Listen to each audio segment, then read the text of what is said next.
Yes, no, ikaw ba? Ikaw naman, sige. Okay, next po,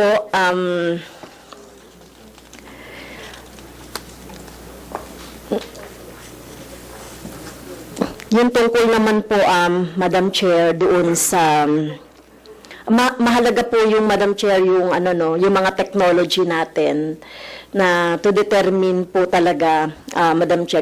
Kahit na meron tayo ng mga technology na yan, mga innovation na yan, mga scientist na work na yan, pero nakikita natin yung devastation na dala ng flooding.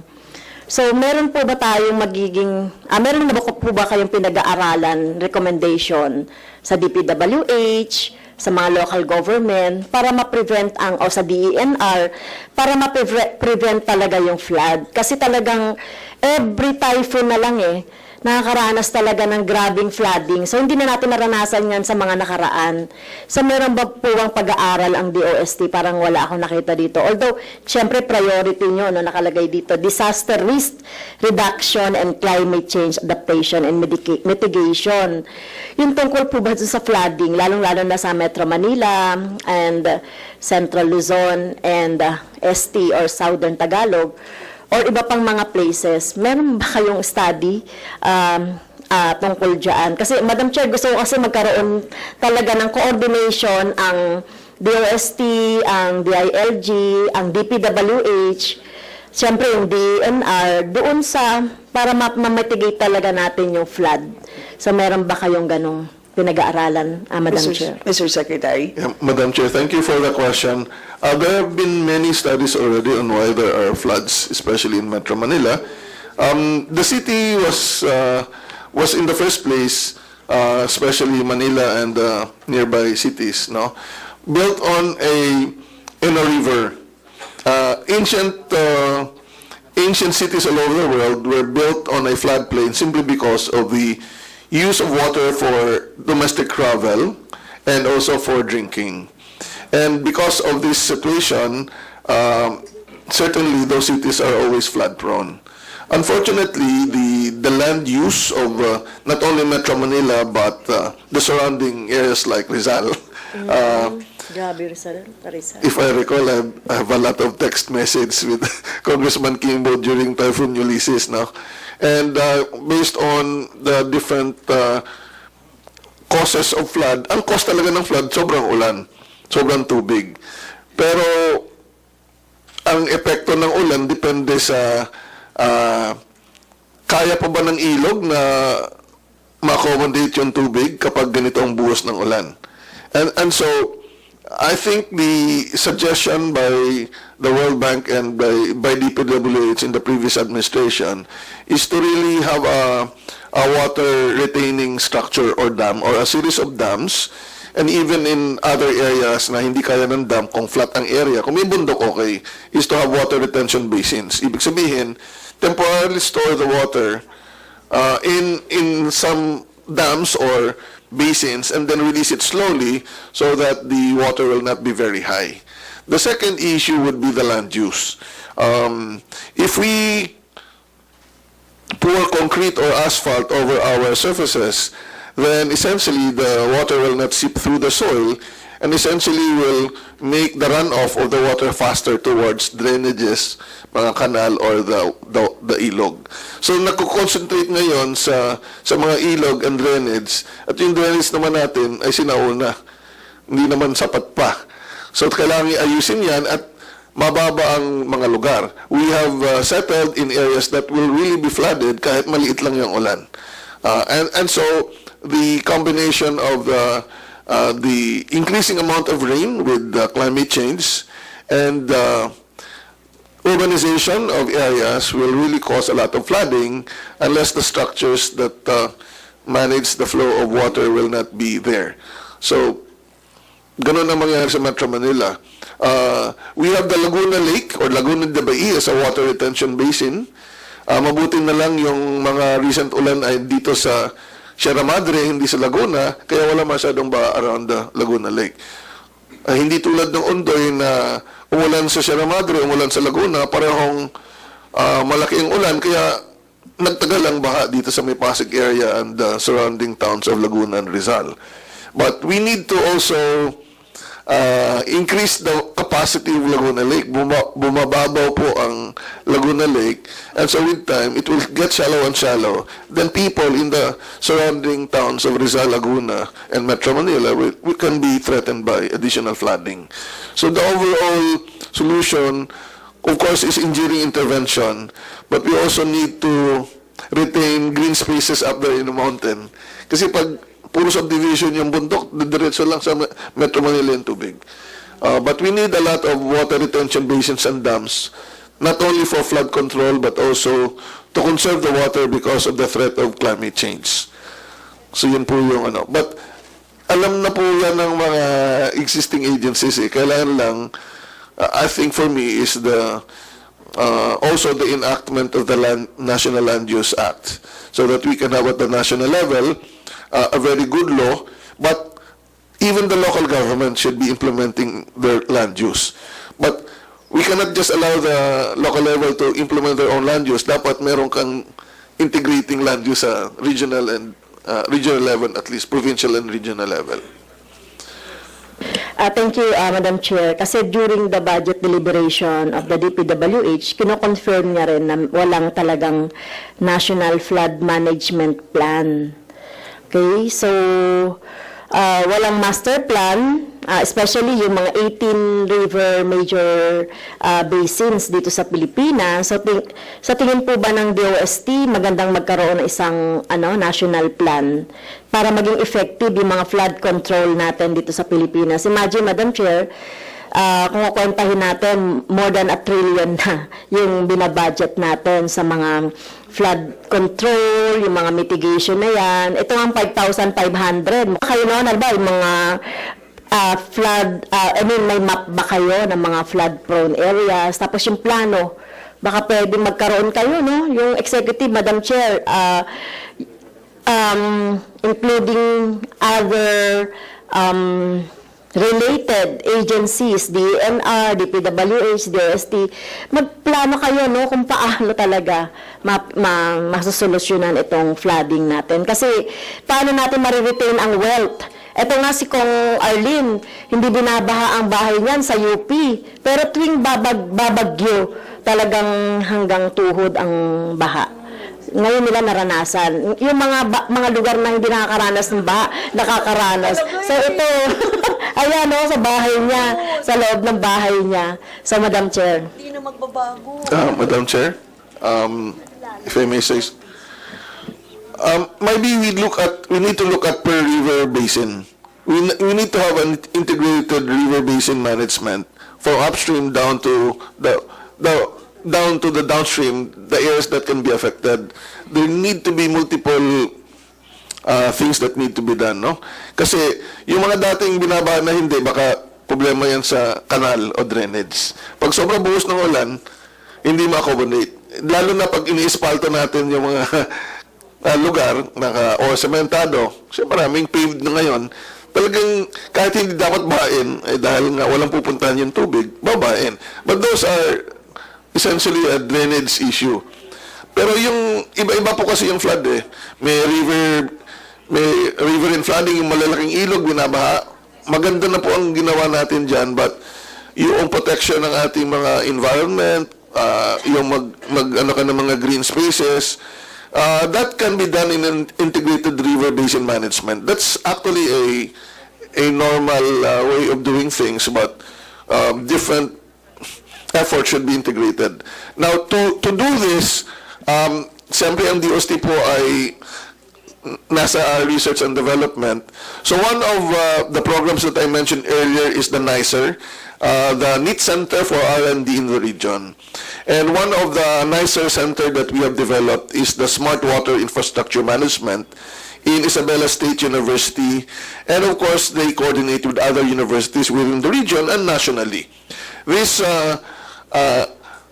baka lang matawa kayo sa acronym SWIM, but the Smart Water Infrastructure Management is designed to be R&D center to help integrate all of these efforts na gusto na mangyari ni Honorable Castro. Ito po yung R&D center na dinevelop ng DOST so that we can put all our R&D there to to look at all the different basins para masustain po natin kung ano ba talaga ang kailangang flood management structure, the forest protection, the land use down at the flood-prone area or downstream area kasi ang baha po kasi nagbabago na with urbanization. Hindi tulad doon dati na ilog lang binabaha.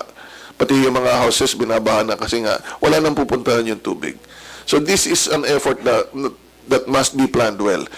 Siguro po per river basin, mahirap yung ang national lang po, parang guidance lang yun eh. Pero per river basin dapat inaaral.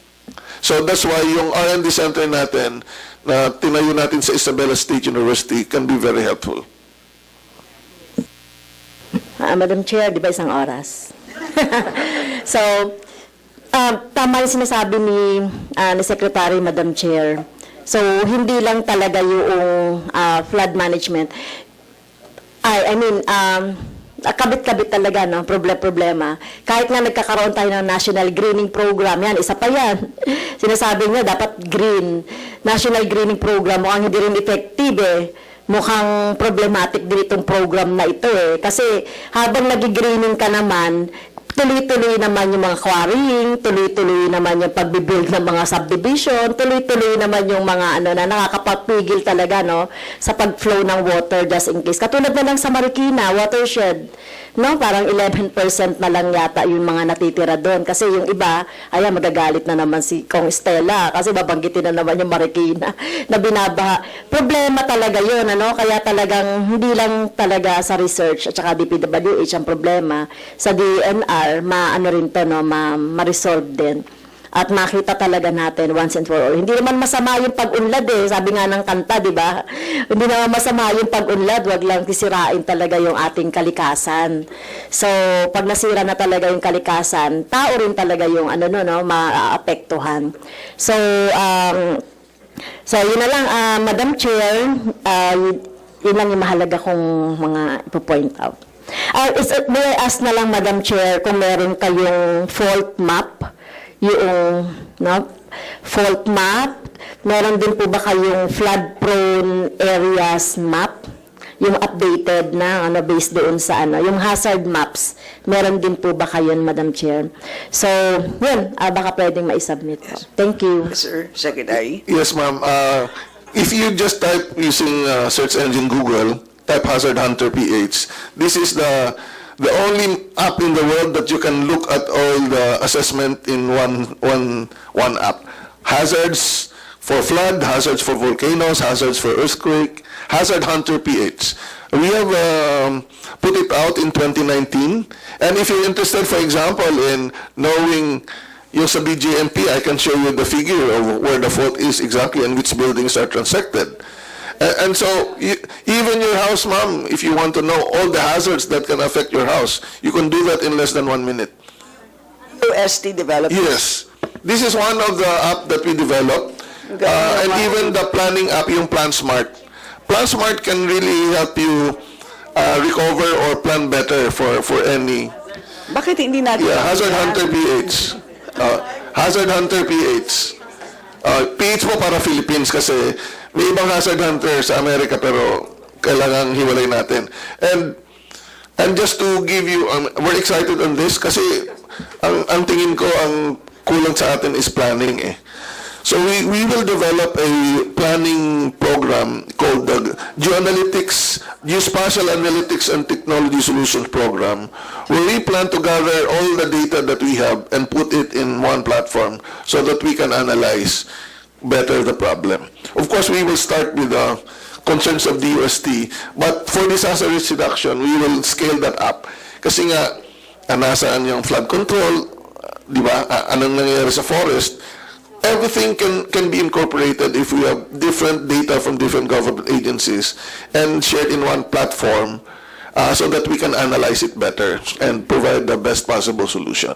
So this one scientist, a Filipino scientist from the US, when he heard me share about this, he said that this will be a very patriotic program because now we will see on a map the different problems, different data so that we can have an informed decision making. Ngayon lang tayo nakakuha ng hiningi mo, sinubmit ka agad. Ibang klase talaga ang DOST. Ayan. Okay. At dahil dyan, pwede na natin i-terminate. Ay, hindi pa. Magagalit naman sa atin. Ang susunod po na magtatanong, the Honorable Raul Manuel. Thank you, Madam Chair. Good morning, pati din po sa officials ng DOST.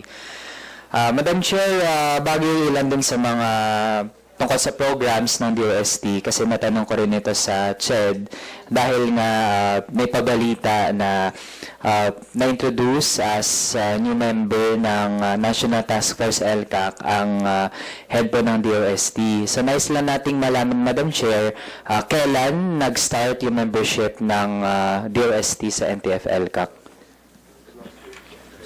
Mr. Secretary. Invite po kami late last year eh. Hindi pa ako nakaka-attend ng meeting niyan. So, yeah, so in-invite kami. Okay. So, ibig sabihin, Madam Chair, hindi sa yung DOST yung nag-volunteer to be a part of the task force? Is it more of the DOST was tapped to join the task force? Ganun po ba? Yeah, a letter was sent to me by Secretary Anyo if we can be a member. Okay. Madam Chair, ano po ang expected na output from DOST to contribute to the objectives of the task force? In reality, it's not really very clear to me because I remember your question, Your Honor, last year as well. If you asked us about projects. Sabi ko nga, we have projects that are for everyone, no? Whether they're here or they're there, whatever their beliefs are, we assist them. And this is done through various programs, especially the community empowerment through science and technology. So I think they needed us to look into how we can help further improve the a specific community. And many communities were already serving, whether they are part of the LCAC or not, no?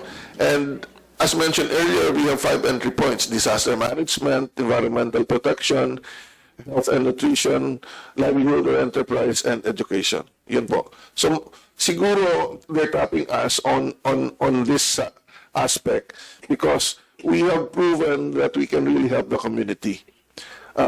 Even in other programs, or like in the Bangsamoro, they also want us to help. Okay. Kaya natin din ito natanong, Madam Chair, given na merong ganitong development last year, mas minamonitor natin ano yung mga projects, activities, or programs na natatap in line dun sa goals ng task force, kahit dun sa mga agencies na hindi pa member ng NTF-LCAC. Pero ngayon po ay naging member na po talaga yung ilan sa mga agencies, kahit na hindi naman na-amend yung EO70 kasi doon very specific naman sino lang yung mga member agencies ng NTF-LCAC. And mas ideal nga rin naman po talaga sana yung ma-maintain yung approach na ibig sabihin ko may services tayo, bukas siya sa lahat at hindi siya halimbawa na po-politicize o kung sino lang yung mga tagged as beneficiary barangays. Lalo na marami ng instances po na na-point out na halimbawa how the NTF-LCAC identifies yung mga beneficiary barangays, kahit butoon, hindi ganun ka-scientific. In fact, kung apply po natin ng proof by contradiction, when they say na yung isang lugar ay wala na raw mga rebelde, pero lalabas sa balita, very recent, na encounter, ganyan. So doon pa lang, debunk na yung kanilang pamantayan. And also, I believe it's one of the least scientific entities ngayon sa ating government. They say, na-achieve na yung objectives, mangyayari na yung mga layunin, pero kabaligtaran yung kinalalabasan kung nagdadagdag pa ng mga bagong agency. So, para lang po ma-note ng DOST sa kanyang participation dun sa task force. Next topic, Madam Chair, alisa ito sa mga often raised sa atin, yung belief po sa scholarships ng DOST. For example, Madam Chair, yung Grants in Aid program ng DOST Council for Health Research and Development, na-report po sa atin na may 2-month delay sa stipends ng mga scholars sa UP Diliman. So, nice po nating malaman bakit po nagkakaroon ng mga ganitong delay at ano po ba ang magagawa para sana hindi na ito mangyari? Hindi ko alam kung scholars po yan o sa project. Kasi ang scholars po ay under sa Science Education Institute. So, sa Science Education Institute, ang normal scheme po, kung nalilis na ng DBM, syempre, kami na dapat yung mag-manage nun papunta sa mga universities. So, bawat university, meron tayong coordinator. So, binibigay na namin yung pera sa mga university. So, minsan doon nagkakaproblema. Kasi minsan, yung mga bata, hindi naman nagbibigay ng grades o hindi nakakasubmit ka agad. But if we receive, for example, 888, madalas kami may 888 dyan, sinasabihan namin yung university na merong issue dito, nakarelease na kami. But definitely, we also need to further improve on our part. So we're thinking if we can now just directly put the money to the students' bank. The risk there is kung hindi siya mag-submit, hindi na rin talaga siya mabibigyan ulit sa panibagong semester. So, but karamihan ng mga nakita naming problem noon is on the university side, but inisip namin, hindi na, diretso na lang kami kaya sa bata para hindi na ma-delay. But definitely, there were delays before kasi nga, syempre hindi na-releasean ng pera kaagad. On the council side, siguro ano yan sa mga researcher, and ganun din naman sa researcher, minsan, hindi pag-continue yung project, hindi pa sila nakaka-liquidate. So, pero syempre, on our side, kailangan din mag-improve kami sa bilis ng liquidation sa process. So, yun yung mga usual problem, no? Pag hindi nakarelease sa DOST, syempre hindi rin mabibigyan. So, that's why we're trying to improve the process so that we can also help the universities and project leaders to manage their project well. Madam Chair, may mga instances din halimbawa lalo sa mga highly populated na mga regions like NCR tsaka Calabarzon na doon may mga kung sa scholarships ng DOST na doon din po ay mabagal halimbawa yung updating and yung mga follow-up. Halimbawa po, is it for example attributed dun sa manpower? Kumusta po ba ang mga regional offices na yun yung nag-facilitate ng mga scholarships ng DOST? Well, thank you. May I ask the officer in charge of SA, Engineer Albert Marino? Detalye na yan sa region eh. Please go ahead.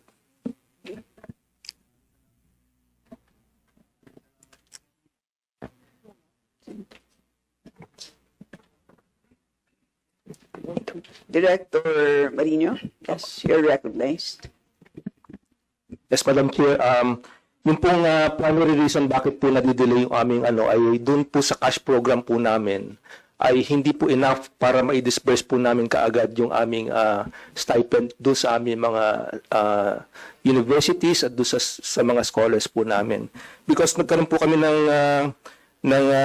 program, yung pong cash program po ay hindi po enough do sa first quarter, kaya inilipat po doon sa third quarter po yung aming cash program na dapat nandoon na. So, wala po kaming ma-disburse nung time na yon, kaya maaaring konti lang po yung naibigay naming mga stipend doon sa mga scholars that are located sa NCR at saka doon po sa Calabarzon. Pangalawang rason po ay yung pong large number of scholars ay sa National Capital Region vis-a-vis po yung number of scholarship staff na nagpo-process po ng financial assistance ay kulang po. That's why ang ano namin doon ay mag-create po kami ng parang university na nabanggit po ni Secretary na magkaroon po kami ng core group doon sa mga universities para sila po ang mabigyan po namin ng para sila na po mag-disburse dun sa lugar na yun, kung sa university na yun, para dun po namin itatransform yan. Yung punong core group, Madam Chair, bale, mga empleyado po ba yan ng DOST na i-deploy sa mga universities? Yes po. Dahil wala na po kaming space doon sa aming opisina, So nakadeploy po siya sa mga universities at sa mga na kami po ang nagbibigay ng pondo para ma-hire po sila doon sa lugar na yun. Okay.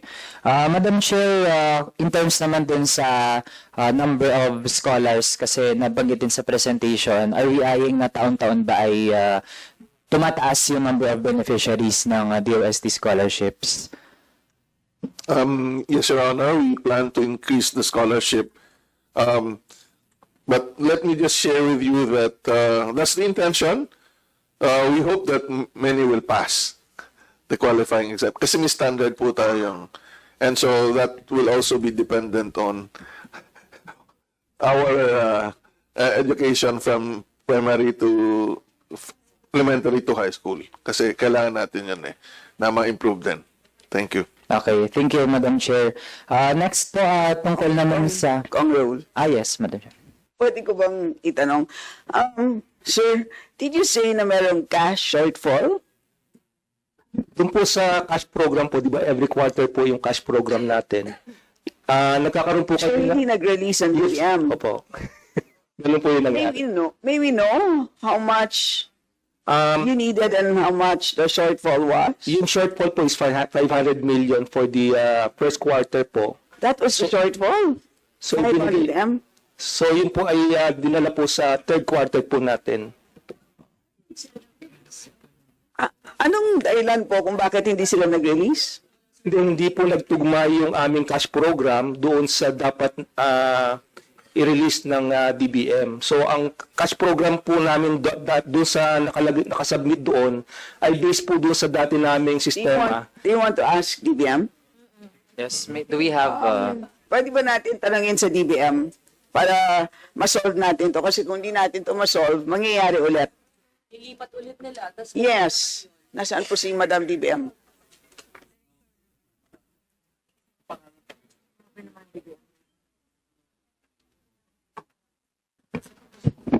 We have Director Labastilla. Ma'am.